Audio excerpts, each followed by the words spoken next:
Boa tarde a todos. Muito obrigado pelo Eterno. Você vai ter um certo trabalho, porque agora já tem o Leonardo depois de mim.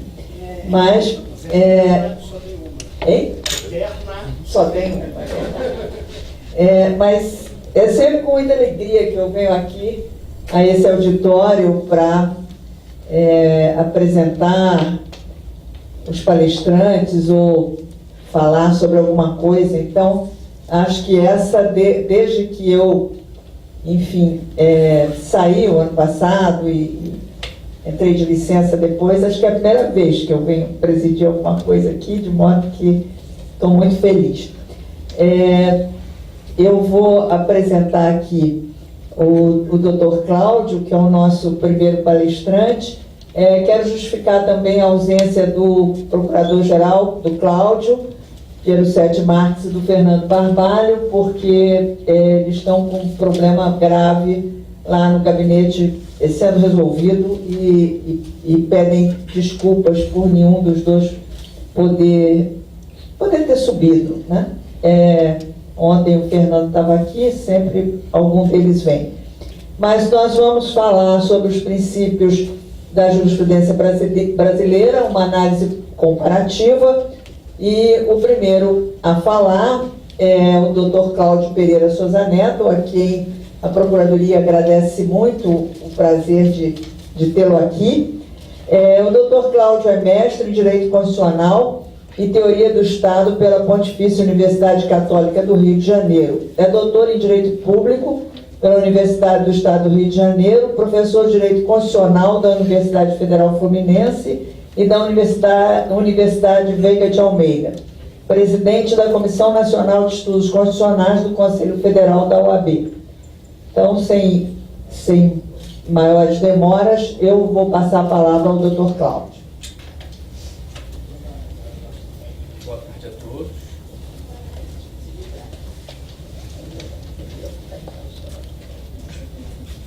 Boa tarde a todos.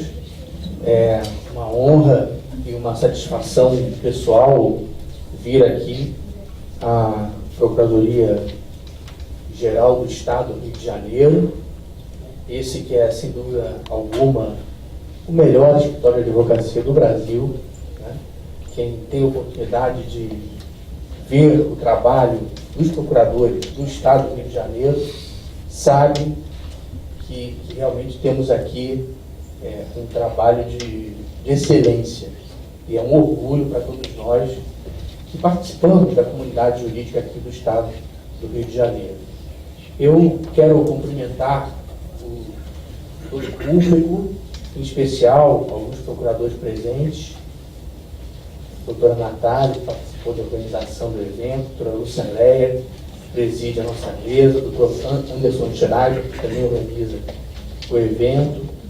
Vejo também aqui alguns amigos, o doutor Leonardo Espíndola, Rodrigo Mascarenhas, doutor Ruth Tavares, também está por ali, está ali, né? Cumprimento, por fim, aqui os meus companheiros de mesa, que vem o procurador Leonardo Batieto e o doutor Fábio Leite. Pois bem, a minha participação sobre princípios do direito não vai ser uma participação muito técnica. Eu, na verdade, vou buscar oferecer ao público algumas ideias relativas à minha percepção geral sobre o emprego dos princípios no Brasil de hoje, em especial na jurisprudência do Supremo Tribunal Federal. Porque eu tenho a percepção de que, na verdade, vem se fazendo um emprego abusivo dos princípios, desprovido de maior compromisso metodológico, com uma aplicação mais rigorosa desse tipo de normas. Então, eu vou um pouco falar sobre essa minha percepção, que é uma percepção fundada não só nos trabalhos acadêmicos, mas, sobretudo, na minha atividade como advogado perante o tribunal, né? E, portanto, como alguém que presencia no cotidiano, já há alguns anos, essa aplicação prática dos princípios constitucionais pelo Supremo Tribunal Federal. E vou concluir apresentando 3 ideias que me parecem fundamentais para se aprimorar o emprego dos princípios no Brasil. Eu quero apenas, antes de examinar propriamente o tema, lembrar muito rapidamente a história recente dos princípios no Brasil, porque essa história, na verdade, é uma história efetivamente recente. E até o final da década de 90, poucos juristas brasileiros falavam de maneira mais enfática, mais detida, sobre o problema dos princípios constitucionais. Vigorava no Brasil uma metodologia assim, mais tradicional, apoiada nas categorias de interpretação e aplicação do direito, importadas do direito privado, né? Havia prevalecia no Brasil uma concepção assim de que o trabalho dos magistrados, dos operadores do direito em geral, era de aplicar a lei ao caso concreto de forma muito comprometida com aquilo que constasse dos textos normativos. Os princípios eram mera fonte subsidiária do direito ao qual o intérprete poderia recorrer quando se deparasse com uma lacuna que não fosse passível de ser comatada por meio de outra técnica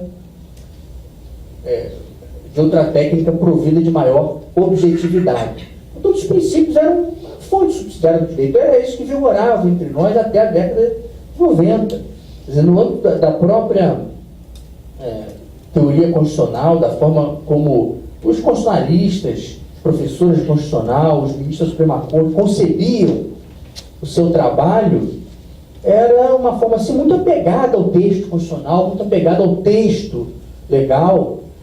O trabalho que no final da década de 90 era considerado mais ousado, publicado aqui no Brasil, era o manual do professor Bonavides, ou eventualmente o livro de interpretação do professor Barroso. Era até aí que se chegava. E nos anos 2000, alguns desenvolvimentos teóricos muito interessantes, produzidos nos Estados Unidos e na Alemanha, foram chegando ao pensamento jurídico brasileiro e foram pouco a pouco sendo incorporados à jurisprudência. Menciono as obras do Ronald Worth e do Robert Alex, que fizeram um sucesso tremendo entre nós. Não havia, nos anos 2000, um trabalho acadêmico que não iniciasse com uma síntese das contribuições desses autores. O resultado é que no final dessa década de 2000 estava plenamente legitimado o recurso aos princípios constitucionais. O princípio da dignidade da pessoa humana se tornou lugar comum, não só nas salas de aula, mas também na prática judiciária, e de fato, os operadores do direito passaram a aplicar os princípios de maneira corrente. Ao lado disso, verificamos também um aumento da importância relativa do Poder Judiciário se comparado com as demais instituições. O Brasil viveu um contexto de desprestígio, de descrédito do Poder Legislativo, o que se deve a um sistema eleitoral absolutamente disfuncional, a um sistema de financiamento das campanhas eleitorais que gerava uma corrupção sistêmica. Verificamos também uma tendência de judicialização das políticas públicas. Cada vez mais as políticas públicas eram objeto de controle jurisdicional. Isso verificava de maneira muito forte, como vocês sabem, melhor do que ninguém, por exemplo, na área da saúde, por exemplo, no que toca a entrega de medicamentos para a população. E, por fim, também verificamos uma grande atenção por parte do público em relação à atuação do Supremo Tribunal Federal, em especial no que toca ao julgamento de processos criminais muito rumorosos, em especial o processo do mensalão.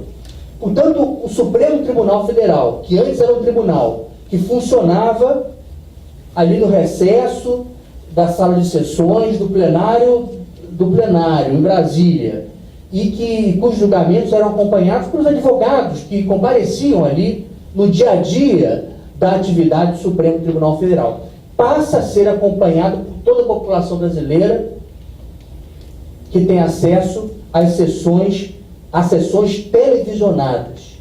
E esse tribunal, ele não mais tem a sua atuação circunscrita à aplicação do direito, aos limites abertos pelos textos normativos, ele passa a operar por meio da aplicação de princípios. Princípios abertos, princípios abstratos. E isso se dá, inclusive, no contexto de incorporação de técnicas decisórias que abrem muito espaço à criatividade jurisdicional, como é o caso, por exemplo, da técnica da interpretação conforme a Constituição, ou a possibilidade da edição de sentenças aditivas, por meio das quais o judiciário cria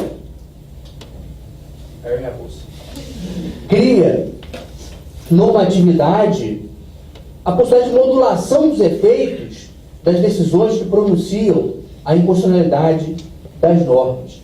Então, um tribunal que funcionava ali de maneira muito reservada na sala de sessões, ele passa a ser um tribunal que é acompanhado por toda a população brasileira. Eu me dei conta disso há um tempo atrás, já faz acho que uns 10 anos. Eu estava no táxi aqui no Rio de Janeiro e o taxista sabia o nome de todos os ministros do Supremo e fazia, inclusive, comentários pertinentes sobre a orientação jurisprudencial de cada um.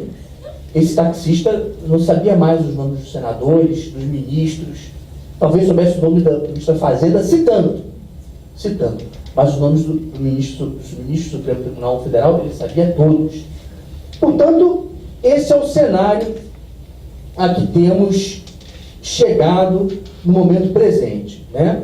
Um tribunal que decide assim de maneira muito aberta, porque veja, além da incorporação dessa técnica de ponderação de princípios, o tribunal passou também a utilizar outras técnicas que atribuem grande discricionariedade aos magistrados.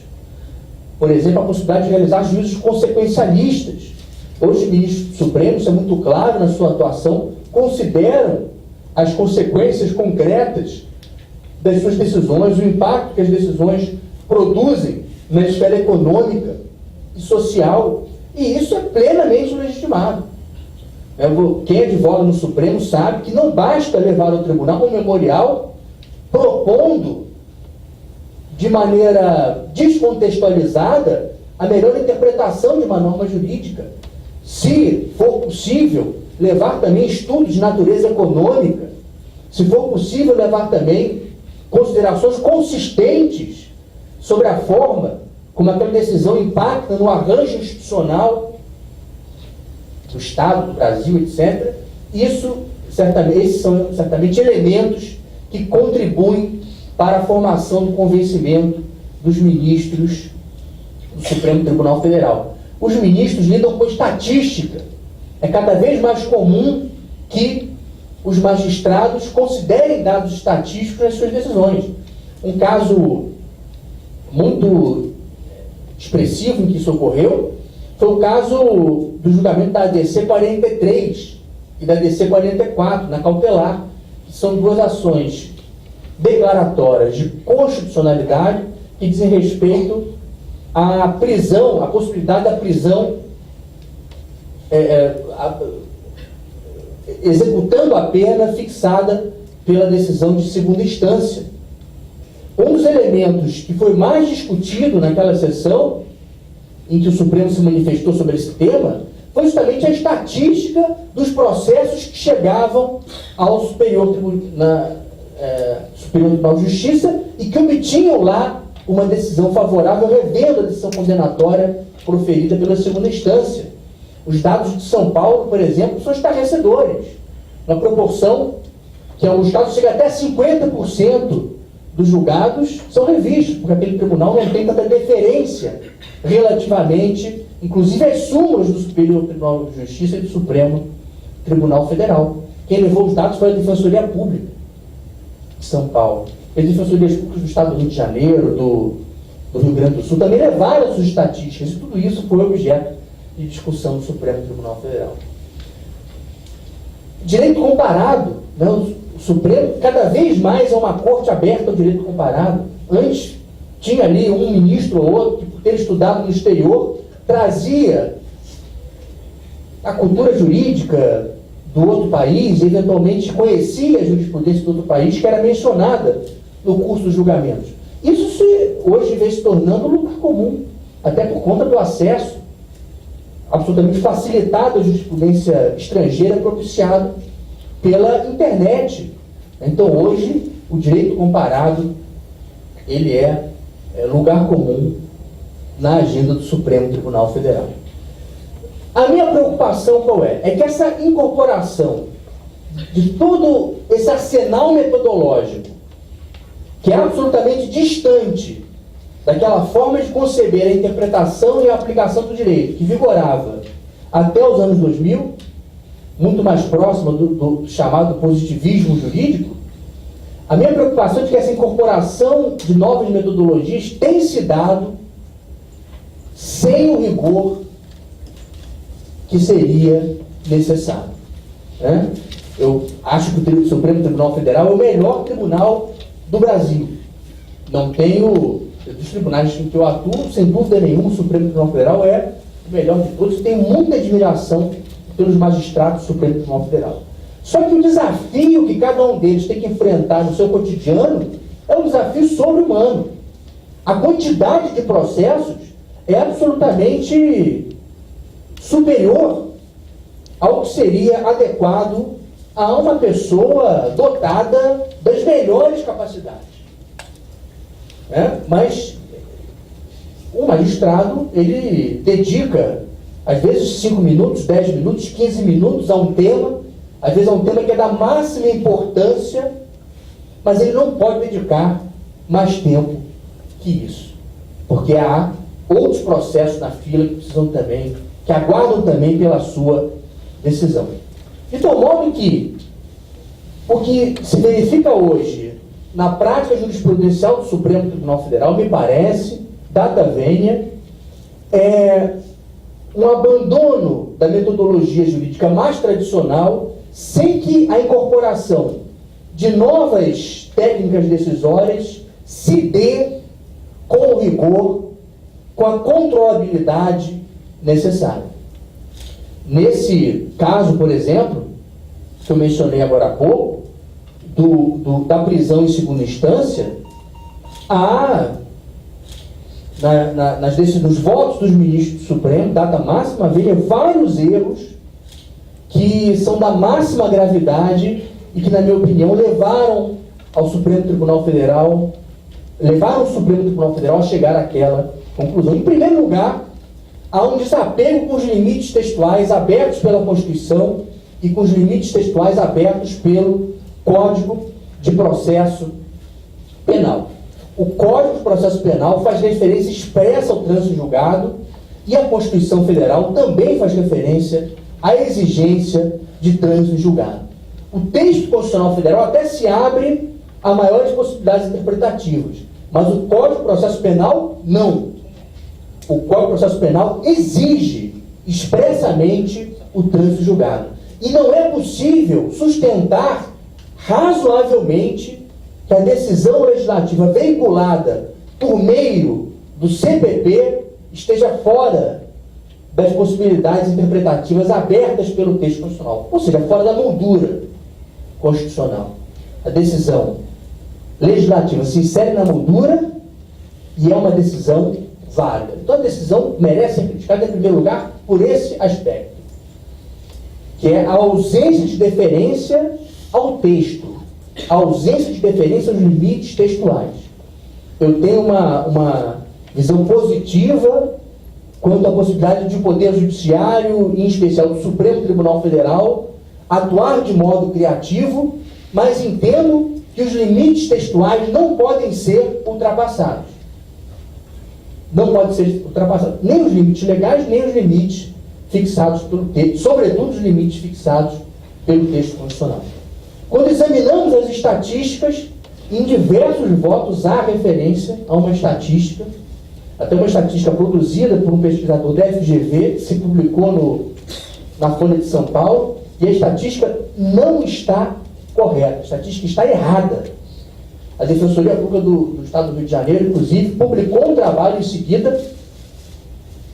Na verdade, era no Conjur que o trabalho da FGV tinha sido publicado, e também foi publicada no Conjur uma pesquisa da Defensoria Pública do Estado do Rio de Janeiro desmentindo, com toda a razão, com toda a razão.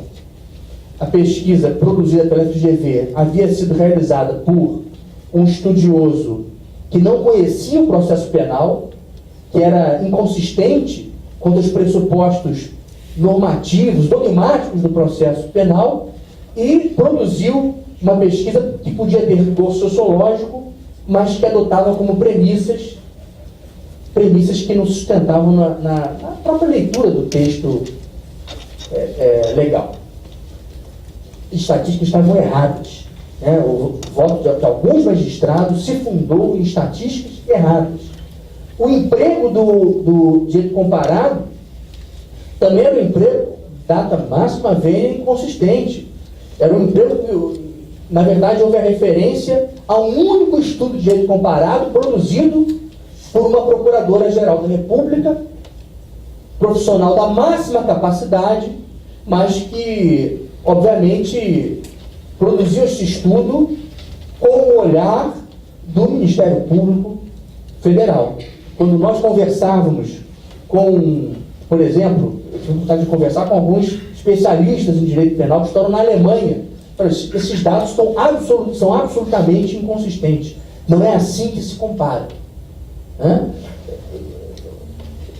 Dados relativos à proporção de pessoas que são efetivamente encarceradas na Alemanha, dados relativos à circunstância de que na Alemanha, em muitos casos, a decisão de primeira instância já é uma decisão colegiada. Enfim, uma série de dados relativos ao acesso à Corte Constitucional Alemã. Enfim, tudo isso não foi utilizado de maneira efetivamente acurada nesse julgamento do Supremo Tribunal Federal. Então, a minha percepção é de que, no Brasil, nós abandonamos uma metodologia jurídica que podia ser insuficiente, mas era pelo menos uma metodologia jurídica sedimentada em décadas de cultura jurídica e de formação acadêmica, não só no Brasil, mas no mundo, que era enfim, a metodologia jurídica tradicional, e não colocamos no seu lugar algo efetivamente dotado da consistência necessária. Mesmo esses estudos inspiradores do Ronald Dworkin e do Robert Alexy, apesar da máxima divulgação que se deu a esses estudos aqui no Brasil, não são incorporados de maneira efetivamente rigorosa. Todos sabemos, por exemplo, que mesmo nos primeiros estudos do Ronald Dworkin sobre o assunto, ele revelava sua preocupação quanto à possibilidade de que princípios fossem ponderados com políticas. E o que o Supremo Tribunal Federal mais tem feito é ponderar princípios, ponderar direitos fundamentais, garantias da liberdade individual, com cogitações relativas, por exemplo, à política criminal ou à política econômica. Então, eu sou realmente um admirador do Supremo Tribunal Federal, mas me preocupo muito com essa inconsistência metodológica que não é uma culpa de cada um daqueles ministros. Que se julgassem um número razoável de processos, certamente produziriam decisões da máxima consistência metodológica. A minha preocupação é que aquele tribunal, julgando uma quantidade tão desproporcional de processos, realmente não tem condições de realizar a análise econômica e estatística do direito comparado e tudo mais, suficiente para fundamentar de forma consistente, sustentável, as suas decisões, sobretudo quando essas decisões implicam desconsiderar os limites abertos pelos textos normativos. Então, tenho essa preocupação, e essa preocupação se agrega a uma outra, e eu já me encaminho aqui para a conclusão, que diz respeito ao papel de uma Suprema Corte numa democracia constitucional e pluralista. O papel de uma Suprema Corte numa democracia constitucional e pluralista é manter íntegro o consenso em torno do Estado de Direito e do regime democrático. Os magistrados da Suprema Corte têm que ter a maior prevenção quanto à manifestação sobre temas que dividem a sociedade num ambiente de pluralismo político. Você não cabe ao magistrado de uma Corte Suprema, quando examina um tema de direito constitucional e econômico, fazê-lo à luz da sua ideologia econômica particular. Ou quando examina um tema relacionado, por exemplo, aos direitos reprodutivos da mulher, fazê-lo à luz da sua concepção religiosa particular. No ambiente de pluralismo, o papel principal de uma Corte Suprema é garantir a estabilidade, a prevalência do consenso em torno do Estado de Direito, dos direitos fundamentais e da democracia política, deixando que o debate público resolva divergências na esfera da política, na esfera da moral, na esfera, sobretudo na esfera econômica. Quando a Suprema Corte passa a abrir espaço para a participação dos magistrados no debate público mais amplo, me parece que isso não fortalece a Suprema Corte. Pelo contrário, a enfraqueça. A força da Suprema Corte reside justamente no caráter mais restrito da sua esfera de atuação. A força da Suprema Corte reside justamente na circunstância dos magistrados não interferirem no debate público, nas disputas políticas, nas disputas econômicas. Os magistrados, eles circunscrevem a sua atuação àquilo que é fundamental para garantir a estabilidade do regime democrático e um ambiente de liberdade política. Sobre isso, quando o magistrado fala de maneira incontestável, definitiva, e angaria a adesão de toda a comunidade. Quando o magistrado da Suprema Corte passa a interferir em outros temas que são objeto de disputa na esfera pública, é claro que o magistrado também encontrará oposição, e isso, me parece, enfraquece a Suprema Corte, não fortalece a Suprema Corte. Portanto, eu gostaria de concluir a minha participação dizendo que me parece que o Supremo Tribunal Federal ele deveria estar especialmente atento a 3 aspectos em particular. Um primeiro aspecto em particular diz respeito justamente a essa esfera própria de atuação. O Supremo tem que atuar na esfera circunscrita à imparcialidade política. Isso não é novidade, não sou eu que estou inventando isso.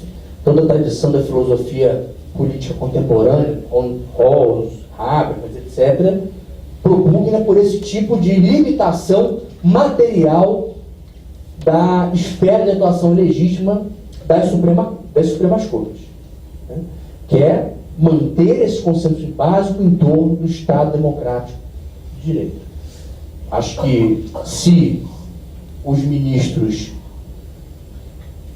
tiverem mais deferência relativamente às polêmicas instauradas na esfera pública e adotarem uma atuação, uma atitude assim, de mais autorrestrição no que concerne a sua esfera material de atuação, Isso fortalecerá o Supremo Tribunal Federal, e esse fortalecimento é absolutamente decisivo para a estabilidade institucional no Brasil, não só agora, mas no longo prazo.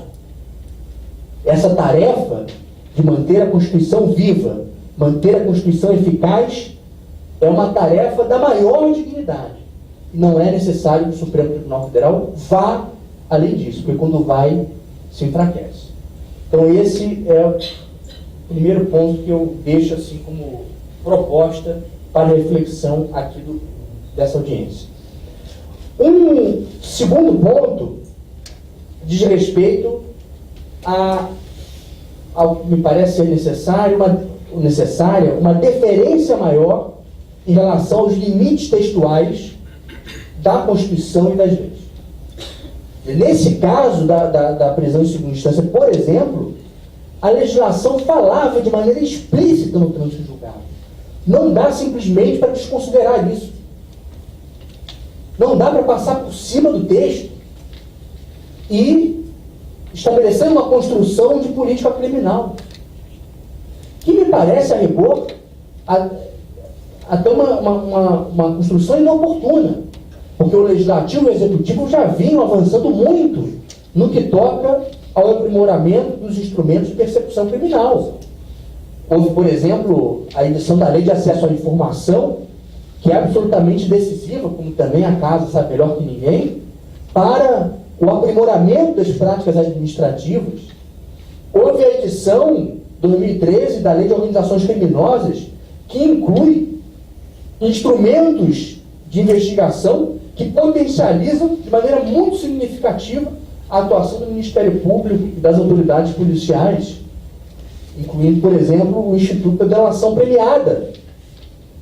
Ou seja, o Legislativo e o Executivo já vinham avançando. Eu digo que eu sou testemunha, eu pude participar da direção da OAB entre 2013 e final de 2015.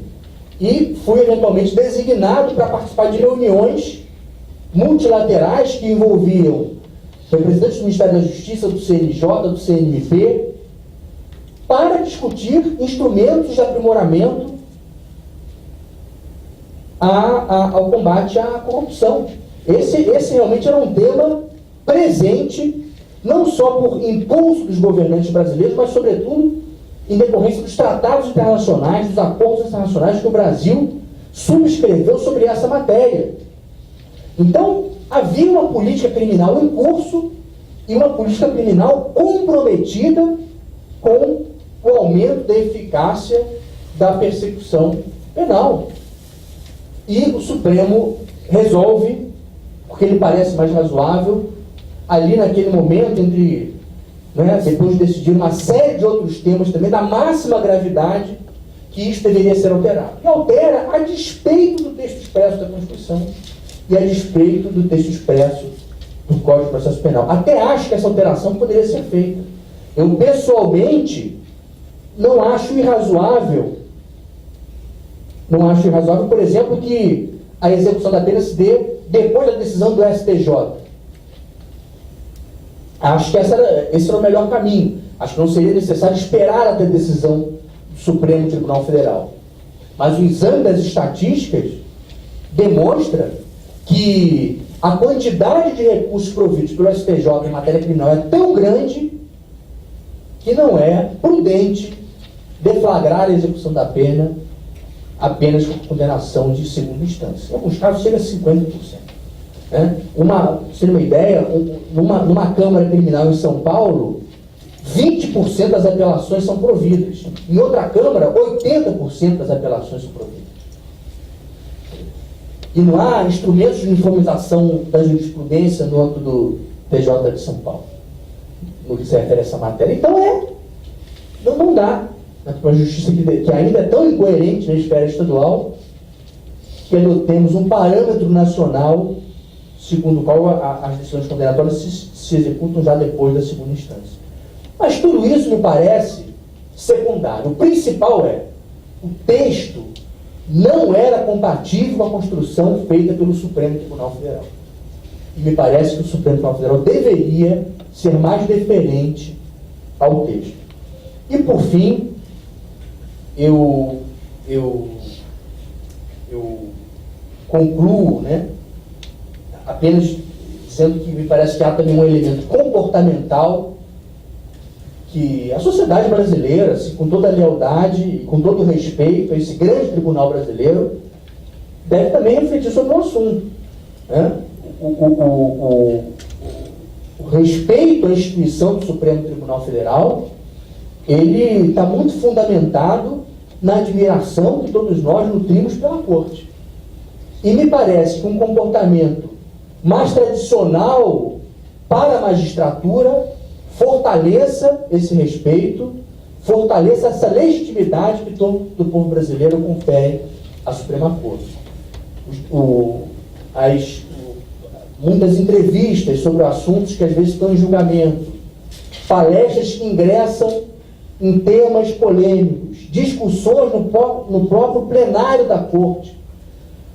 Os magistrados são humanos, mas eu os tenho em alta conta e acho que eles podem avançar também nesse ponto, e me parece que essa deva ser uma crítica lealmente dirigida ao Supremo Tribunal Federal. Então, são essas as 3 diretrizes que eu proporia para aprimoramento do funcionamento da Corte, agradecendo pela atenção de todos.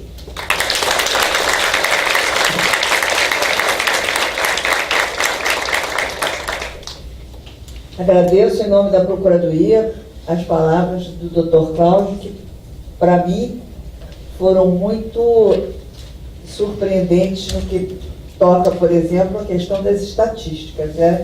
É uma coisa muito impressionante, né? Que isso se dê, que os tribunais julguem, como o de São Paulo, de forma tão diversa.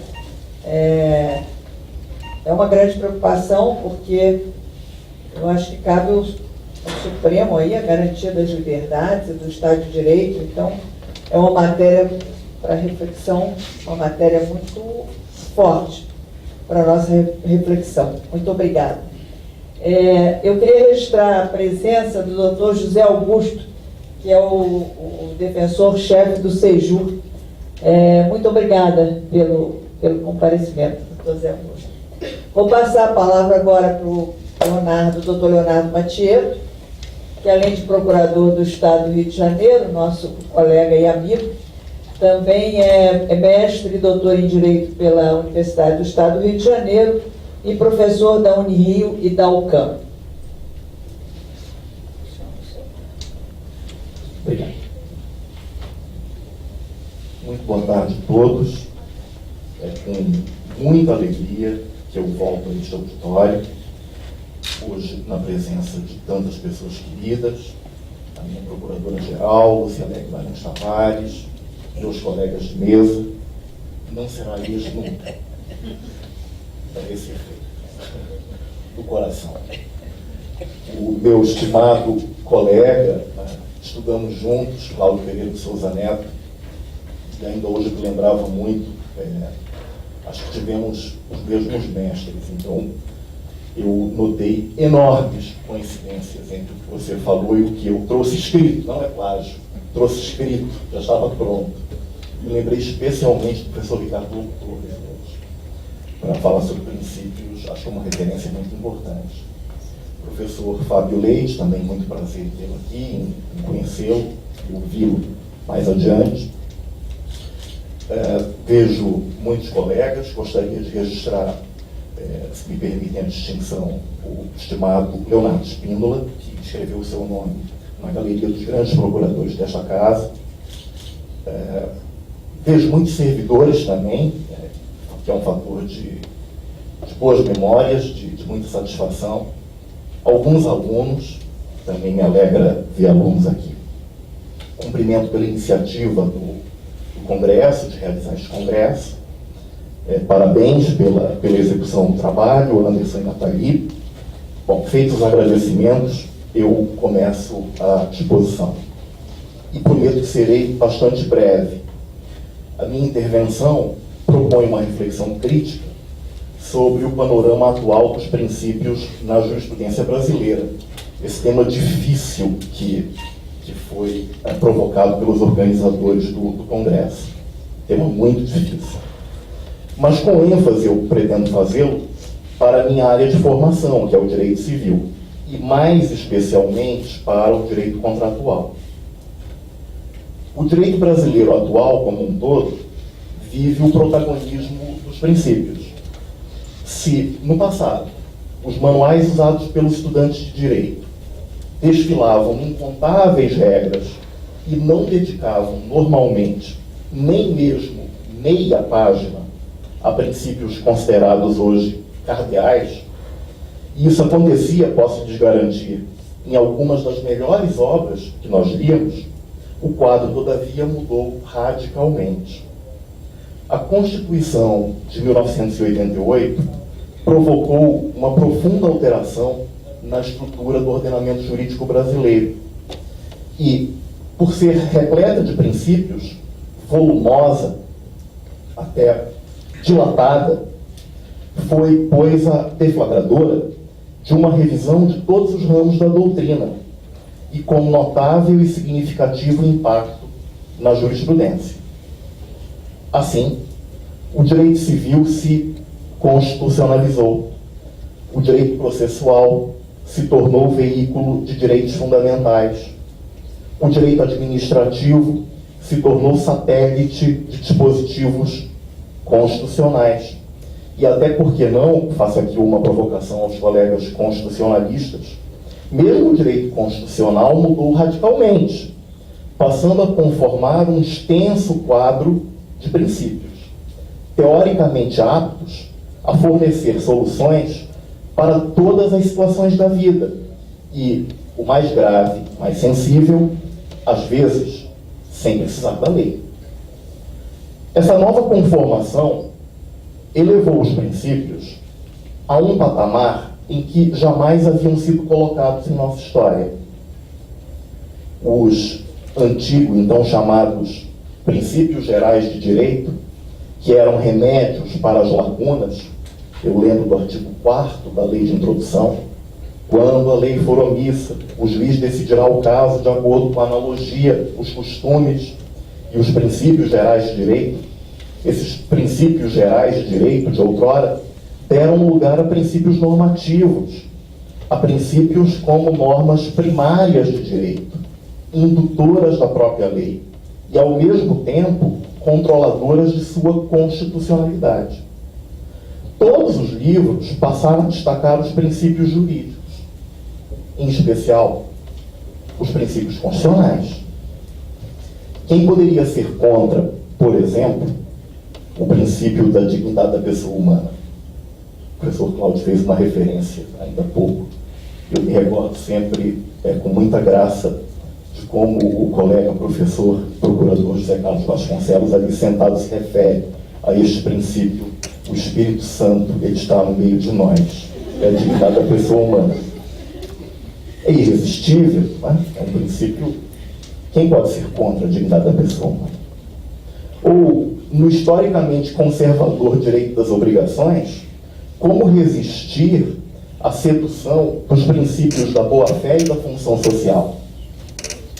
Aqui nos concursos da Procuradoria não há uma questão que não venha com a resposta.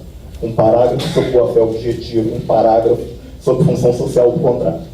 Podem não saber para que servem, mas sempre os candidatos se referem a esses dois mágicos princípios. Como resistir a princípios tão sedutores? Eu mesmo publiquei alguns artigos e continuo a acreditar no que escrevi, propondo o contraste entre os princípios clássicos do direito contratual, autonomia privada, obrigatoriedade do contrato, relatividade dos efeitos do contrato, e os princípios emergentes no cenário contemporâneo, boa-fé objetiva, equilíbrio contratual, função social do contrato. Assim, a autonomia privada, na sua vertente de liberdade contratual, cedeu espaço à boa-fé objetiva, proporcionando o deslocamento da interpretação dos negócios, da vontade das partes, para a tutela da confiança, o que nós no direito civil chamamos de função interpretativa da boa-fé, além de fator de correção de direitos subjetivos, a propalada função corretiva, e fonte de imposição de deveres anexos. A terceira função, a função integrativa.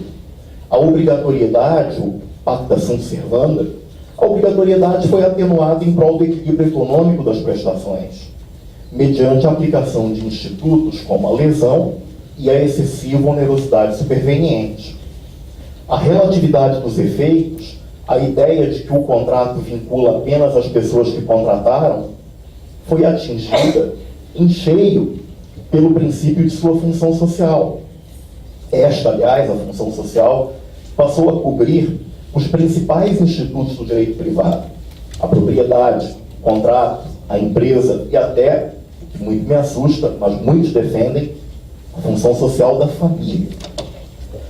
O admirável mundo dos princípios, entretanto, gerou, com a chancela judicial, um sistema incoerente e arbitrário, animado por um subjetivismo grosseiro, com a consequente obtenção de soluções contraditórias. Sem exagero, em alguns casos, surge a impressão de que os contratos já não valem nada e que os juízes podem tudo. Quem contrata não tem mais, como no passado, ou como nós aprendemos, direitos e deveres, mas a mera esperança de que o juiz veja como legítimas as pretensões deduzidas. Procurando diagnosticar as razões desse fenômeno, acredito grande peso ao modo como tem se dado a formação dos profissionais do direito. Nossa formação não comporta base para compreender e aplicar os novos princípios. Viemos de uma tradição jurídica legalista e positivista, na qual os professores ensinavam, e muitos ainda ensinam, os principais códigos, artigo por artigo, parágrafo por parágrafo, inciso por inciso, alínea por alínea. Memorizamos regras, não nos habituamos a discutir valores e tampouco investigamos as raízes históricas e culturais de nossos tecidos normativos. Importamos demasiadamente, isso desde os tempos da Lei da Boa Razão do Marquês de Pombal, em Portugal. Autores estrangeiros são citados, muitas vezes de modo inteiramente acrítico, com autoridade para explicar o direito nacional, totalmente fora do contexto. Trazemos teorias de outros ordenamentos, mas aí o direito comparado aparece como maldição e não como bônus. Teorias que podem bem servir para tratar problemas e podem ser bastante úteis em seus lugares de origem, mas aqui rapidamente ganham outras conotações. A boa-fé objetiva, por exemplo, em um sistema valorativo como o alemão, foi fruto de um desenvolvimento ético-cultural dos séculos anteriores ao PQB, desde o direito romano, e se aprimorou com um lento amadurecimento jurisprudencial das décadas posteriores ao Código, mas aqui se tornou um bálsamo milagroso que se presta a resolver qualquer discussão contratual, simplesmente porque alguém acha ou porque alguém quer. A negligência das bases filosóficas e do preparo metodológico, eu ouvi uma referência à frouxidão metodológica com a qual estou de pleno acordo, o professor Cláudio, ainda há pouco, que nossas faculdades de direito nem sempre têm sido aptas para oferecer preparo para uma metodologia diferente das regras. Infelizmente, essa negligência permitiu saídas fáceis.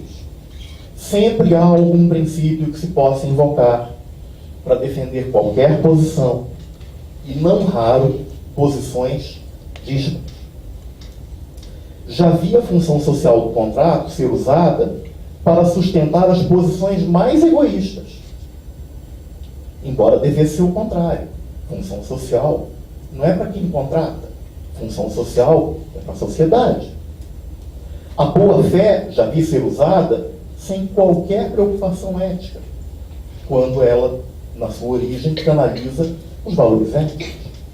O equilíbrio contratual já vi ser usado para consagrar a desigualdade, quando deveria ser o oposto. A falta do substrato axiológico normativo, substituído por escolhas individuais discutíveis, acertadas ou não me refiro a nenhum tribunal em especial, é uma crítica sem apontar determinado tribunal. Essa falta de substrato abriu as portas para o autoritarismo e o populismo judicial em níveis alarmantes. Agradeço ao Dr. Hugo Silva uma contribuição que agora uso. O novo Código de Processo Civil, que, a par de algumas virtudes, tem algumas virtudes, é, por outro lado, um dos maiores ícones desse novo quadro, desse cenário, traz uma norma lapidar, o pavoroso artigo 139, inciso 4, que dispõe que o juiz dirigirá o processo, incumbindo-lhe, aspas para que todos acreditem, determinar todas as medidas indutivas, coercitivas, mandamentais ou subrogatórias necessárias para assegurar o cumprimento da ordem judicial, inclusive nas ações que tenham por objeto prestação pecuniária, fecha aspas. Como assim? O juiz pode tudo? A norma concede poderes tão abrangentes que constitui a própria negação do Estado de Direito, no sentido da boa e velha rule of law. A lei processual atropelou a necessária contenção do poder, que é, ou deveria ser, da essência do Estado constitucional. Ainda há juízes em Brasília, mas se eles podem decidir sem a Constituição e as leis, ainda que movidos pelos melhores princípios, o Estado de Direito vive seu ocaso e a democracia se enfraquece. Podem achar que eu estou sendo pessimista. Devemos abrir mão dos princípios? De jeito nenhum. Absolutamente. É necessário, no entanto, perceber que princípios precisam conviver com regras. E a compreensão dos princípios exige um preparo jurídico mais elevado e mais refinado. Muito mais estudo, o conhecimento dos subsídios filosóficos e sociológicos, políticos e culturais do direito. A disposição para o debate, para o estudo sério, para a abertura para outros campos do saber, é o que me anima. É crucial pensar o ensino jurídico e o modelo de profissional que se deseja formar, e, indo além, a missão da jurisdição, que deve ser limitada como todo e qualquer poder estatal. O direito do século XXI não se contenta com os conceitos axiológicos formais, que podem ser usados retoricamente para qualquer tese. Eu já me encaminho para a conclusão, prometi que seria breve. A formulação dos princípios não é uma tarefa para aventureiros, mas a percepção construída coletivamente dos bens jurídicos mais relevantes para a sociedade.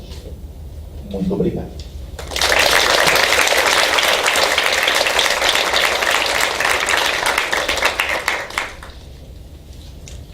Agradeço ao Léo pela sua participação. Enquanto ele falava no artigo 139, eu fiquei pensando aqui se era com base nele que alguns juízes, acho que paulistas, no Rio de Janeiro, eu não ouvi falar, mandavam apreender passaporte e carteira nacional, de habilitação, carteira de motorista, para forçar o réu a pagar coisas.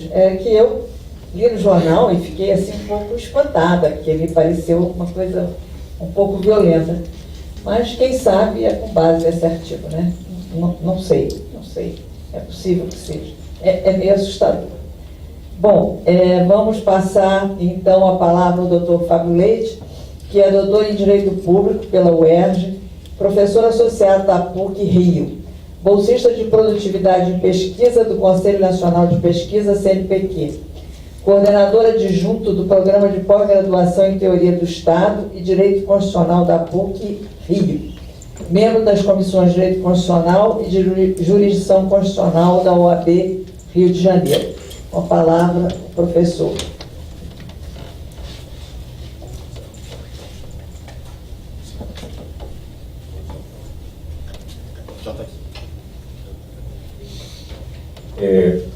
Boa tarde a todos. Quero cumprimentar a presidente da mesa, a doutora Lucilene Guimarães, os colegas de mesa, o professor Cláudio Pereira, de Souza Neto, o professor Leonardo Matieto. Agradecer muito o convite para participar desse seminário, as pessoas, os procuradores Nathalie e Anderson Schreiber. Queria pedir licença para registrar a presença.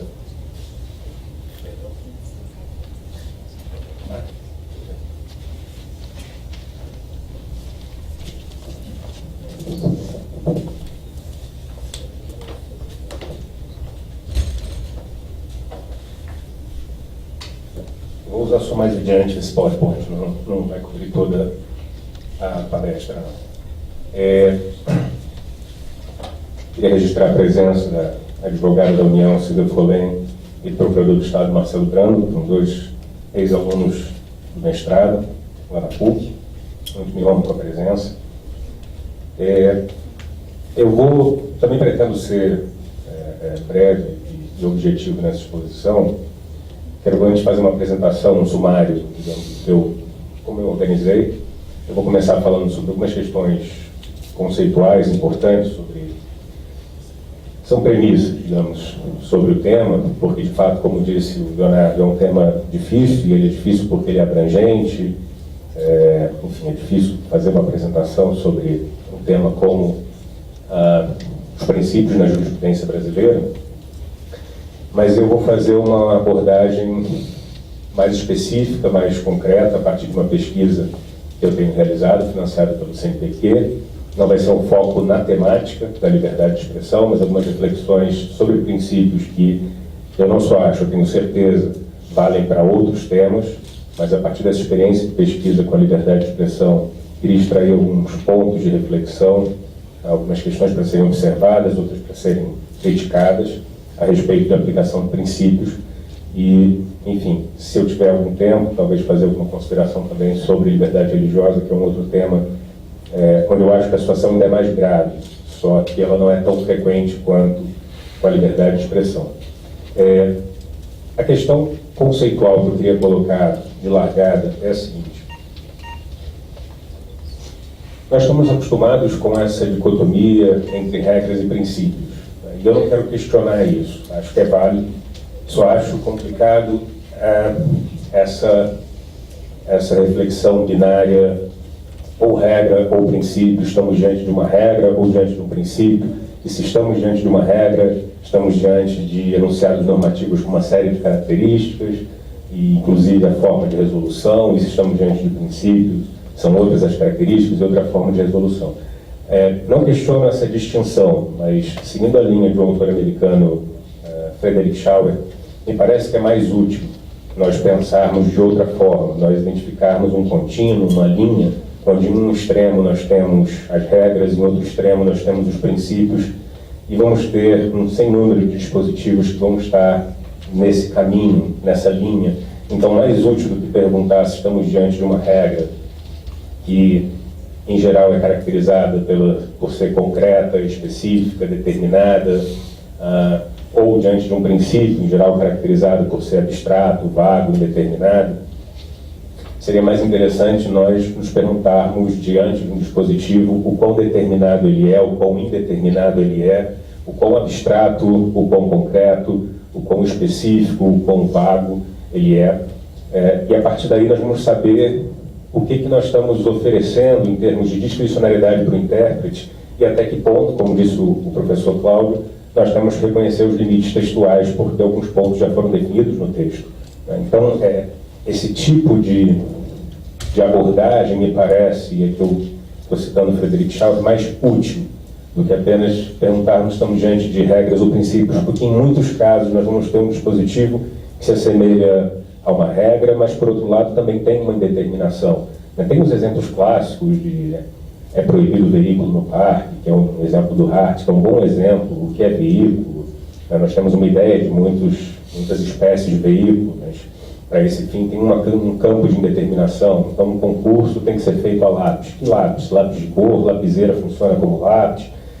Enfim, embora seja uma regra, tem um campo de indeterminação.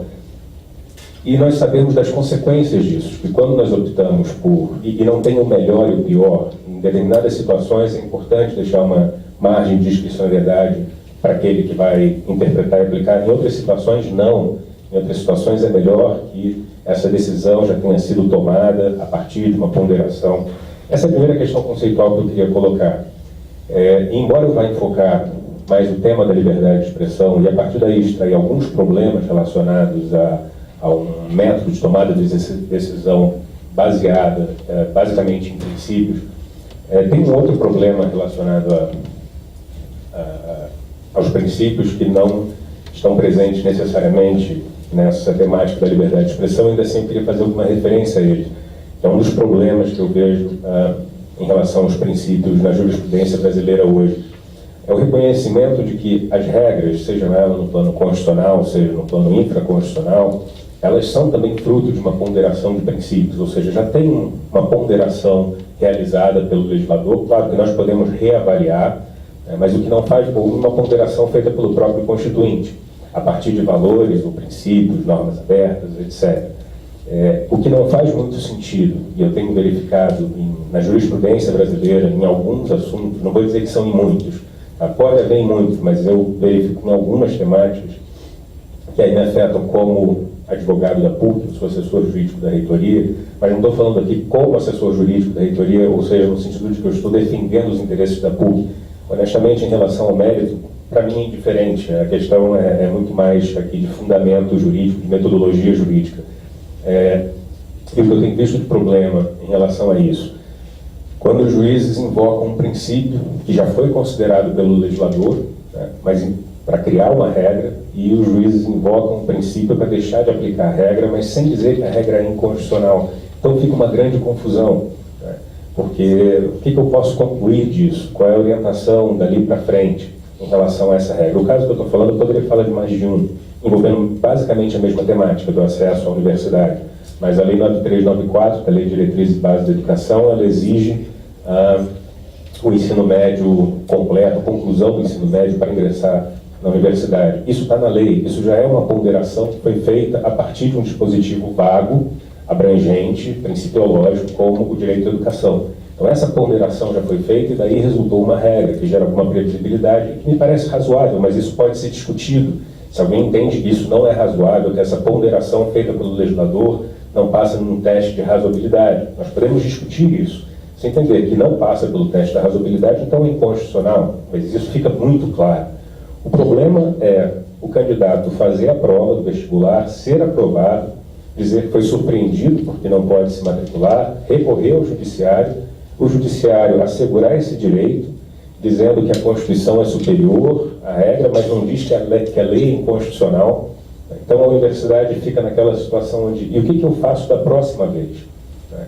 E a fundamentação apresentada pelos juízes, em geral, segue uma receita, fala em ponderação, fala em princípios, fala em peculiaridades do caso concreto, mas não aponta nenhuma peculiaridade no caso concreto. E quando aponta equivocadamente. Qual é a peculiaridade? Ser aprovado no vestibular. E o mínimo que eu espero de alguém que entre na universidade é ser aprovado no vestibular. Quando alguém quiser ingressar, tendo sido reprovado, aí realmente é uma peculiaridade. Então não tem uma peculiaridade aqui. A lei já pressupõe que o candidato tenha sido aprovado. Essa não pode ser a razão. Essa não pode ser a peculiaridade do caso concreto. Então a gente fica sem saber o que fazer com a lei, porque ela não é dita como inconstitucional, invoca-se um dispositivo principiológico mais aberto, mais abrangente, que já serviu de ponderação para a lei. E o que nós vamos fazer? Não tem esse compromisso, digamos, do juiz. O juiz afasta uma lei, tem um compromisso de previsibilidade, conformação normativa, mas não oferece nada em seu lugar invocando um princípio. Então esse é um exemplo de um problema que eu poderia identificar em relação aos princípios da jurisprudência brasileira. Outros aqui que afetam inclusive o Estado é a questão da educação de jovens e adultos, né, que também está na Lei de Diretrizes e Bases, e que porque ela é voltada para um caso específico, de quem está atrasado nos estudos, então estabelece uma idade de 11 e 18 anos, e isso também tem sido ignorado da mesma forma e pelas mesmas razões pelo Judiciário.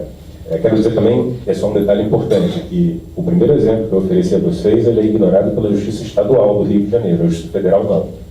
A Justiça Federal não vê nenhuma inconstitucionalidade e aplica a lei. Aqueles que vão para a Justiça Federal por mandado de segurança perdem. Se vão para a Justiça Estadual, ganham. Se vão no Juizado Especial, ganham, e a universidade ainda é muito criticada. Agora, sobre a liberdade de expressão, por que eu escolhi esse tema? Eu vou apresentar para vocês aqui uma série de problemas que eu identifiquei numa pesquisa que eu tenho me dedicado a esse tema como pesquisador do CNPq. Esse é o meu projeto de pesquisa financiado sobre liberdade de expressão. Eu fiz um levantamento da jurisprudência do Tribunal de Justiça do Rio de Janeiro. Eu tinha feito um levantamento de 3 tribunais, mas eu identifiquei alguns erros metodológicos, decidi começar do início e ficar só no Tribunal do Rio de Janeiro. O levantamento, os critérios que eu adotei foram só apelações cíveis, de 2010 a 2016, a partir dessas palavras-chave, liberdade de expressão, liberdade de imprensa, direito de resposta, resultou em 383 acordos. Eu finalizei essa pesquisa há pouco tempo, ainda não tenho uma análise muito sofisticada de todos os dados, acho que isso vai levar muito tempo fazendo análise de dados, mas alguns pontos eu já posso trazer aqui para reflexão em relação a essa temática. Foram 383 acordos envolvendo liberdade de expressão versus direitos da personalidade em geral, basicamente direito à honra, na maior parte das vezes. E eu identifiquei, o Tribunal de Justiça deu provimento total ou parcial, 120 processos. Em 66 casos foi para reformar a sentença quanto à licitude ou ilicitude do discurso. Negou provimento em 263, em 263 casos.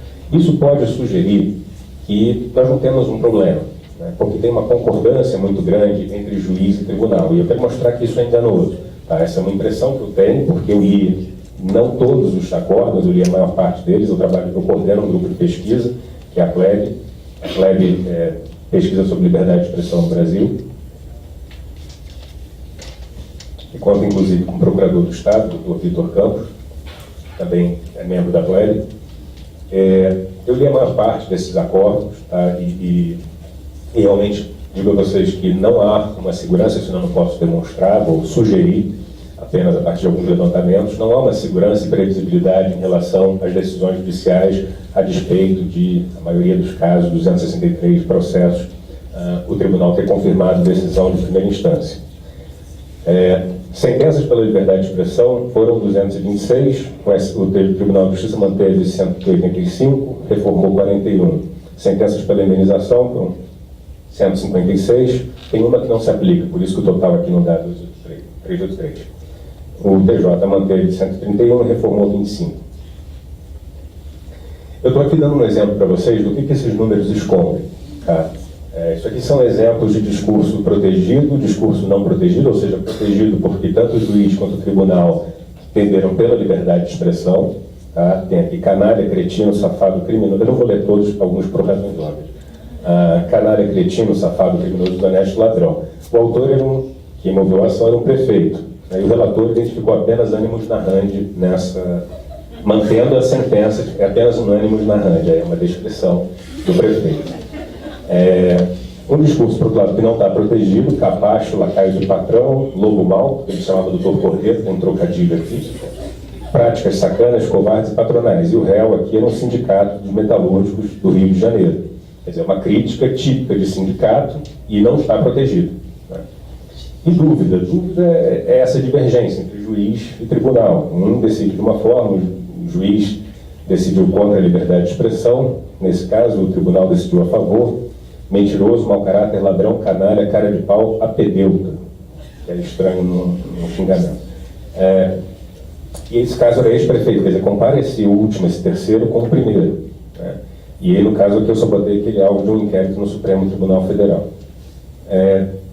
Outro exemplo, chantagista, carreirista, lobista. O autor, no caso, Eduardo Cunha, protegido, não protegido, secretário ilusionista, mentiroso, lobo em pele, lobo de novo, né? Lobo em pele de cordeiro, não é pelo não, tá, gente? Desculpa, é pele.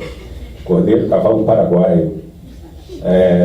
Dúvida, criminoso de colarinho branco, passador de bola, apanhado no passar bola, banqueiro corrupto. Eu coloquei isso porque isso foi ressaltado no acordo.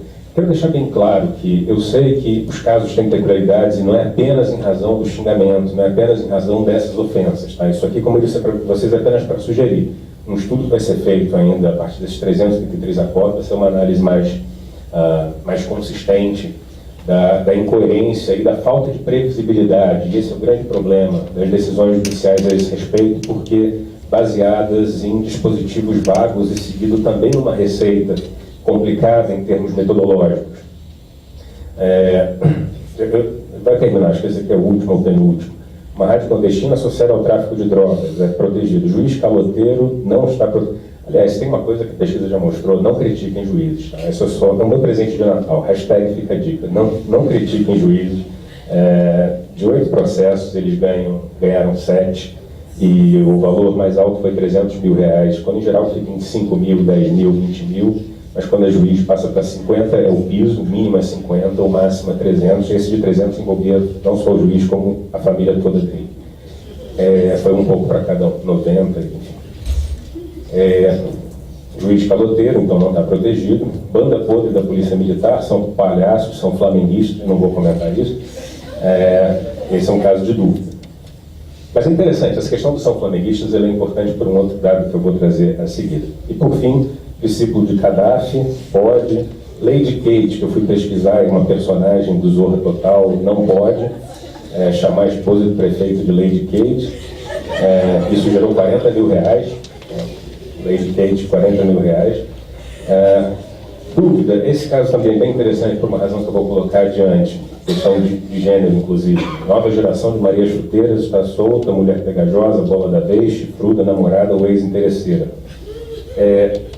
Esse caso é interessante porque ele foi decidido em primeira instância pela liberdade de expressão por um juiz, né, e foi reformado pelo TJ por uma desembargadora. A questão de gênero aqui apareceu, o que eu acho interessante aqui, porque não ficou muito claro, isso vale para muitos casos de liberdade de expressão, qual é a regra que a gente pode extrair daqui, o que ficou decidido. Porque, para muitas situações, não para todas, eu identifico que as decisões podem ir para um lado ou para o outro. Né? Essa que é a grande dificuldade. Nesses casos de liberdade de expressão, isso vale para outros temas também. Há bons argumentos para um lado e bons argumentos para o outro. E esse é que é o problema. A gente não toma uma decisão e assume as consequências. Não vai ter nenhuma situação ótima. Tomar decisão a favor de um lado, tomar decisão a favor de outro, olhando para o futuro, não só para o caso concreto, onde pode surgir muita arbitrariedade, porque os dois lados têm bons fundamentos, mas se é ilícito utilizar a expressão, e essa expressão foi muito ressaltada, e o machismo dela, Maria Chuteira, nessa situação, então é ilícito usar em qualquer situação, porque essa situação descrita era uma situação, digamos, típica, que justificou a criação do conceito. Eu não estou defendendo o conceito, o que eu estou querendo dizer é que vai para além do caso concreto. Então isso deveria ficar mais claro. Essa é uma expressão que não pode ser usada, o problema foi ser usado num canal de televisão. Né? Então decidir esses casos olhando para o futuro e tentando construir uma regra, saindo desse campo dos princípios. É claro, a regra que for construída vai ser, como eu disse no início, fruto de uma ponderação de princípios. Mas é fundamental firmar um entendimento mais concreto e específico que gere alguma previsibilidade daquilo que se permite e que não se permite. Saindo do conforto do caso concreto e assumindo um compromisso com o futuro. Eu queria, então, ainda nessa linha, falar um pouco sobre o problema de nós não termos essas regras. O que eu estou defendendo aqui, quero que isso fique bem claro, não é necessariamente um trabalho legislativo. Quando eu falo sobre regras aqui, eu quero dizer um enunciado normativo mais concreto, mais específico, que assegure um mínimo de previsibilidade, onde for possível, nas questões que isso for possível. Se for pelo legislativo, ótimo. Se não for, pode ser por jurisprudência, e além disso, pode ir pela doutrina. Se a doutrina sair um pouco, e essa é uma proposta que eu trago para o campo doutrinário, dessa zona de conforto, né, de apenas analisar julgados que foram, enfim, decisões que foram proferidas por tribunais, como comentarista esportivo no dia seguinte do jogo, mas já oferecer e tomar posição, porque essa é a parte mais difícil. Não é fácil. Eu não tomo posição ainda sobre muitas questões porque eu quero conhecer a realidade. É por isso que eu estou lendo essa jurisprudência, porque não conheço todas as realidades. Mas uma vez que eu conheça minimamente a realidade, eu vou assumir a consequência de uma tomada de posição. A tomada de posição é fundamental. Então, trabalhos acadêmicos mais voltados para isso, menos para parâmetros que são vagos com os quais todos nós concordamos. Mas nós concordamos com parâmetros. Por exemplo, pessoa pública tem menor restrição à proteção, tem maior restrição à proteção à honra. A honra é mais restrita. Em geral, as pessoas concordam com isso, mas isso não gera nenhuma previsibilidade para os julgamentos. Não gera nenhuma previsibilidade. O juiz, o julgador, eu não estou falando aqui da figura do magistrado, aquele que se vê diante de um caso e pretende oferecer, dar o seu parecer jurídico sobre ele, vai divergir a respeito da aplicação naquele caso. Então temos que ser mais específicos e mais concretos a esse respeito para gerar alguma previsibilidade. O fato de juiz ser pessoa pública, por exemplo, não está fazendo diferença. Ministro do Supremo Tribunal Federal também não faz diferença, porque isso pode ser abandonado na primeira esquina. Esse parâmetro com o qual todos concordam. Se todos concordam com um enunciado normativo, ele é problemático. Se todos estão de acordo, porque quando depois eu passo para alguns experimentos, eu quero falar sobre isso, eu tenho aplicado experimentos com profissionais do direito, estudantes de direito e leigos, inclusive, por uma razão bem específica, eu verifico que é muito subjetivo o julgamento desses casos envolvendo liberdade de expressão. Tá? Então eu vou dar um exemplo aqui de experimento, mas não falando tanto sobre liberdade de expressão, para não fugir do tema, que o tema aqui mais importante nessa palestra são os princípios.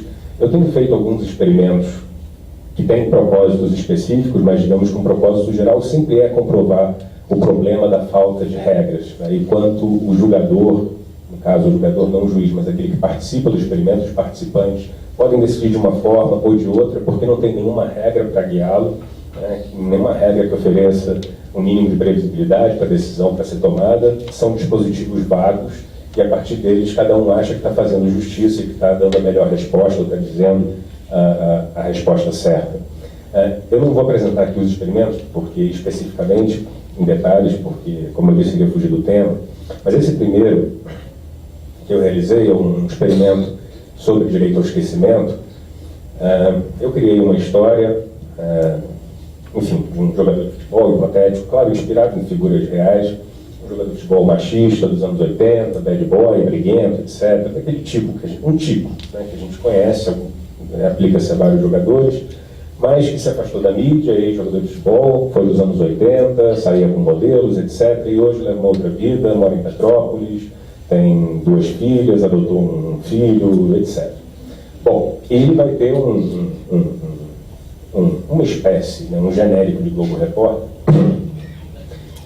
na sexta-feira, sobre esses jogadores problema do futebol. E ele era conhecido como Toninho Malícia, o nome era Antônio, e ele diz que ele não autoriza que fale, que ele não se orgulha dessa época, de ser machista, e hoje tem filha, tem responsabilidade, não acha que é um bom exemplo nem para o filho, etc. A história é exatamente a mesma. O que muda? Quando ele ajuiza a ação para dizer que não autoriza o uso da sua imagem, em um grupo, que é o grupo 1, ele alega honra e imagem. No grupo 2, ele alega direito ao esquecimento. Por que eu fiz isso? Porque eu tenho um preconceito com a expressão direito ao esquecimento. E eu sei disso. É uma questão de autoconhecimento. Né? É um assunto que eu estou estudando, mas eu sei que ele desperta em mim, né, emocionalmente, um preconceito. Isso é um problema. E eu comecei a pensar na hipótese disso gerar a mesma coisa nas outras pessoas. Porque o juiz não pode decidir um caso, todos nós sabemos, dizendo: bom, já que pediu direito ao esquecimento, eu vou julgar improcedente. Se tivesse pedido honra e imagem, não pode ser essa a razão. Então aqui seria um efeito, digamos, psicológico, o que se chama de priming effect, um efeito de priming, que eu não sei como traduzir priming. E de fato isso aconteceu. Né? No grupo 1, 43% do grupo 1 era honra e imagem, 43,75% das pessoas decidiram a favor do Toninho quando ele pediu honra e imagem. Quando ele pediu esquecimento, 30,59%. E essa diferença é expressiva, e teve um p-value inferior a 0,05. P-value, só para explicar, é uma característica Eu também sou de humanas, todos somos de humanas, então só para explicar, eu não sei calcular isso aqui, o computador é que calcula, mas significa basicamente que a chance desse resultado ser aleatório é inferior a 5%. Tá? Quando eu excluí os outros, porque eu abro essa participação a todos, né, e no final as pessoas se identificam se são estudantes de direito, profissionais do direito ou outros, tem duas razões. Primeiro, porque é um link que fica disponível na internet, então as pessoas podem querer responder e depois, se não tem um lugar próprio para outros, vai acabar poluindo o resultado da pesquisa. Mas o segundo é porque eu quero avaliar, em muitos casos, se o fato de ter formação jurídica faz alguma diferença, ou se é só um julgamento moral que você está fazendo a partir de valores que todo mundo entende, como honra, imagem, liberdade de expressão, né? E que a metodologia jurídica não está fazendo nenhuma diferença. Então é muito curioso quando realmente isso acontece. E, então, quando eu excluí os outros e ficaram apenas aqueles do direito, o resultado se manteve, a diferença, ou melhor, a diferença se manteve, né? Mas a decisão a favor do Toninho, né, quando era direito ao esquecimento, caiu para 26%, e quando era uma imagem, caiu para 40%. Um detalhe interessante que eu verifiquei foi a variável de gênero.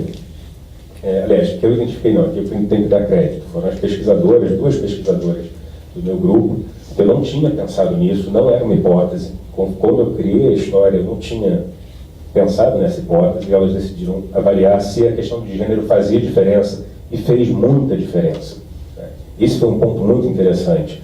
No grupo de direito à honra, as mulheres eram 5 vezes mais propensas a decidir em favor do Toninho Malícia. Quando falava em direito ao esquecimento, se inverteu, e as mulheres tendiam a decidir contra o Toninho Malícia, negando seu pedido 22,5% mais vezes do que os homens, com p-value também inferior a 0,05. Bom, por conta de uma crítica que eu já vi em relação, só uma que eu vi em relação a experimento, eu gosto sempre de fazer uma ressalva, uma crítica muito leviana ao uso de experimento em direito. Isso aqui é um trabalho meramente descritivo. Se alguém está perguntando, bom, e daí você propõe o quê? Eu não proponho nada. Eu estou apenas descrevendo algo que eu encontrei. O que a gente vai fazer a partir disso, não estou dizendo também com esse primeiro experimento que existe essa diferença entre direito ao esquecimento e direito à honra e imagem em todos os casos. Eu posso dizer que aconteceu nesse caso. Agora, o que ele teve de importante? Ter sido televisão, não internet, envolver um machista, porque quando eu fiz esse experimento, eu quis replicar e mudei toda a história e já envolvi uma ex-atriz pornô e pesquisa no Google e pediu a desindexação, direito ao esquecimento e honra e imagem não fez muita diferença. E as mulheres com direito ao esquecimento até decidiam mais a favor da ex-atriz pornô. Então, isso aqui não tem um caráter normativo, eu não estou propondo nada. Eu só estou mostrando como é que, com a ausência de regras, muitos fatores psicológicos inconscientes, de gênero, acabam influenciando uma tomada de decisão. E isso é muito prejudicial para a previsibilidade do direito. E não por um acaso, muitos desses experimentos resultam em 60%, 40%. Eu publiquei um artigo sobre o crime de injúria, chama-se Adivinha Quem Vem para o Jantar, a subjetividade do juiz, a liberdade de expressão nos crimes de injúria, com pesquisa junto a aplicadores do direito, da área de direito penal, perdão, enfim, era assustador, como casos em 50, todos baseados em casos reais, eram 6 casos, 51% entendiam que era crime de injúria, 49% entendiam que não. Bom, já estou encaminhando para o fim, porque eu vi aqui que o tempo está adiantado. Fizemos uma sobre discurso de ódio contra religioso, lá no grupo, pegamos aquele caso que ficou conhecido como chute na santa, e em um grupo nós usamos basicamente o episódio envolvendo Nossa Senhora Aparecida, mas para outro grupo também era um pastor evangélico, só que agora envolvia, enfim, Iemanjá, algum orixá, mas a ofensa era a mesma, era tudo igual. Eu queria verificar se a religião fazia diferença. E pode ser que faça diferença em termos normativos. Tá? É possível que vocês até defendam, professor, mas eu acho que se for determinada religião, tudo bem, mas então isso tem que aparecer na racionalidade, na racionalização da decisão. Né? E não apenas dizer religião, que essa é uma razão que nós estamos criando, que o nosso cérebro está criando depois da tomada de decisão, por razões outras. Então a gente perguntava se tinha que ser absolvido ou condenado, se respondesse pela condenação, se era civil ou penal, e na sua opinião, se a ofensa proferida, que nós realmente retiramos do vídeo, configura discurso de ódio. O resultado não foi relevante, a nossa hipótese não se confirmou, a diferença não foi grande, o p-value foi muito alto. participaram 210 profissionais estudantes de Direito. Né? Mas o que é um ponto interessante que a gente também queria ter avaliado, e realmente isso se confirmou, é que os religiosos, em geral, tendem a condenar e identificar a fala do pastor como discurso de ódio 2 vezes mais do que não religiosos. Quase metade dos que participaram do experimento afirmaram não ter religião, que permitiu uma boa comparação das respostas. Né? Então, considerando que na primeira linha temos religiosos, na segunda não religiosos, vejam a diferença de condenação e dissolução, né? Se era penal ou civil, né? E se era discurso de ódio ou não era discurso de ódio. Então, isso aqui tem o propósito de mostrar como o problema que nós temos com essa discricionariedade ampla que nós estamos conferindo aos intérpretes, aos aplicadores, na resolução de conflitos relacionados à liberdade de expressão. Optar por normas que se aproximam mais de princípios pode ser válido em muitas situações, é difícil antecipar esse julgamento, mas é importante nós sabermos que nós estamos dando maior discricionariedade para o juiz, para o julgador, para o intérprete, para o aplicador, pode ser um burocrata, pode ser um magistrado. Mas quando estabelecemos normas mais abertas, essa é a consequência. E o que eu estou defendendo aqui é que, em relação à liberdade de expressão, isso está sendo muito problemático. E eu acho complicado, vai ser mais problemático, agora eu estou encaminhando para o fim, quando nós temos essa ampliação da internet. A internet está mudando bastante a nossa realidade, e isso está chegando agora no judiciário. Eu trouxe aqui uns dados, só desse levantamento que eu fiz, de 2010 a 2012, 14,8% dos processos envolviam internet. 2013 a 2016 já são 44%. Tá? Essa daqui é a tabela para vocês verem, a internet é o mais clarinho, como é que isso está crescendo. E eu ainda vou fazer 2017. Agora, quando terminar, o ano terminando, eu vou fazer o levantamento de 2017. E isso muda tudo, ou seja, nós não criamos, quando deveríamos ter feito, regras mais específicas sobre esses conflitos de liberdade de expressão e direito à honra, quando não tinha internet. E nós tínhamos todo tipo de reflexão sobre a matéria que saiu no jornal de domingo. Agora, a matéria de domingo é de domingo, segunda, terça, enquanto estiver rodando no Facebook, enquanto estiver rodando nas redes sociais. Então, esse tipo de reflexão vai mudar muito, a gente não estava nem preparado para isso. Nós nem construímos entendimentos, agora estamos tendo que lidar com uma outra realidade. Toda aquela reflexão de a foto saiu no sábado, no dia seguinte o jornal estava forrando a gaiola do papagaio. Mas agora a foto está eternamente na internet. Pedidos novos que não faziam sentido antes, como remoção. Não é porque eu sou a favor da liberdade de expressão, ou porque eu carrego essa bandeira, diante desse dilema, com a faca na garganta, digamos, eu tenho uma preferência pela liberdade de expressão, que necessariamente eu sou contra o direito à remoção, porque isso é uma novidade, é outra coisa, é outra lógica. Né? Eu acho, agora, para finalizar esse último quadro, curioso quando eu me deparo com esse é um trecho de um acórdão que eu vi, que chamou muita atenção, o desembargador, e não importa o nome, eu não quero fulanizar a questão aqui, nada do que foi considerado novidade. Por isso pode-se dizer que a estação é absolutamente infundada, já nasceu fadada ao fracasso. Mas parece, não está aqui a dizer que no caso concreto seja, todavia, mas parece, dizia, algo que rende homenagem à cultura do litígio, a qual a soberba judiciária com causas absolutamente inviáveis, propostas como se a justiça comutativa fosse uma organização lotérica premiadora da sorte. Eu achei engraçado porque essa é uma expressão que nós usamos na plebe, que é uma roleta judicial. Essa é realmente a nossa impressão. É de uma loto, é uma loteria. Você joga, pode cair no preto ou no vermelho. Então, é curioso ver um desembargador se manifestar dessa forma, como se realmente houvesse clareza e previsibilidade a partir da jurisprudência. Não existe. Tem um caso onde um político, isso não foi aqui no Rio, chamou o outro de mentiroso. O ofendido processou. Perdeu na primeira instância, perdeu na segunda, mas ganhou no STJ por unanimidade. E depois eu fui descobrir que um caso muito semelhante, mas muito semelhante mesmo, aconteceu em Portugal. E eu acho que Portugal tem o mesmo problema que o Brasil em relação a princípios, pelo menos em relação quanto à liberdade de expressão. Era uma impressão que eu tinha, estou confirmando, porque eu já verifiquei que Portugal foi condenado todas as vezes que foi levado ao Tribunal Europeu de Direitos Humanos, inclusive essa do mentiroso, do político chamado de mentiroso. E não aprende entre aspas, tá? Nada a partir de uma decisão do Tribunal Europeu. E o próprio presidente do Tribunal Europeu já disse que Portugal falha nesse ponto, e não verificar os entendimentos que já foram construídos pelo próprio Tribunal Europeu de Direitos Humanos. Tá? Eu peço desculpas por ter atravessado o tempo. Muito obrigado.